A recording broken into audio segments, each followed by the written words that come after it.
Dearest gentle reader, सोचो एक ऐसा लड़का जिसे अपनी फैमिली इग्नोर करती है, लेकिन एक दिन वो डिस्कवर करता है कि वो एनिमल से बात कर सकता है।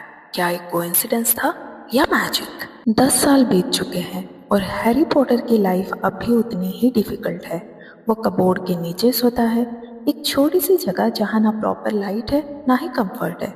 दूसरी तरफ है हमारा डर्डली, जो कि है स्पॉइल्ड किंग। तो डर्सलीज का बिहेवियर हैरी के साथ बिल्कुल अनफेयर है। उसे पुराने ओवरसाइज क्लोथ्स मिलते हैं, वो भी डर्डली के, और जब भी कुछ अजीब होता है ब्लेम हमेशा हैरी पर ही आता है। लेकिन एक चीज हैरी को खुद भी समझ नहीं आता कि उसके आसपास कभी कभी बहुत ही स्ट्रेंज चीजें हो जाती हैं। जैसे कि एक बार उसके बाल सडनली ओवरनाइट ही वापस ग्रो हो गए, या जब डर्डली उसे बुली कर रहा था स्कूल में, तो हैरी समहाउ स्कूल के छत पर पहुंच गया बिना समझे कैसे। और फिर आता है एक दिन डर्डली का बर्थडे। तो डर्डली का बर्थडे हो और कुछ प्रॉब्लम ना हो, ऐसा तो हो नहीं सकता। तो सुबह सुबह डर्डली अपना गिफ्ट्स काउंट करता है और कंप्लेन करने लगता है कि लास्ट ईयर से एक गिफ्ट कम है।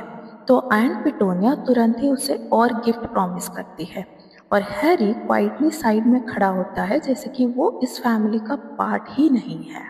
तो नॉर्मली जब भी डर्सलीज बाहर जाते हैं तो हैरी मिसेस फिक के यहाँ रहता है।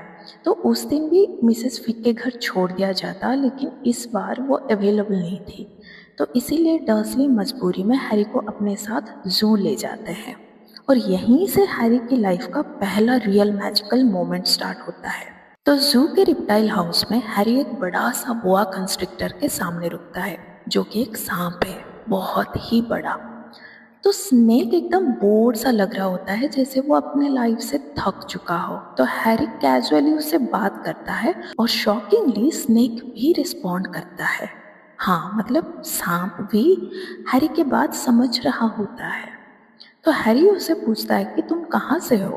तो स्नेक अपने टेल से साइन की तरफ पॉइंट करता है जहाँ लिखा होता है ब्राज़ील।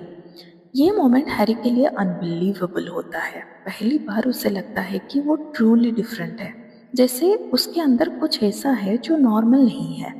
लेकिन तभी डडली आ जाता है और हैरी को पुश कर देता है, और 1 सेकंड के अंदर सब कुछ चेंज हो जाता है।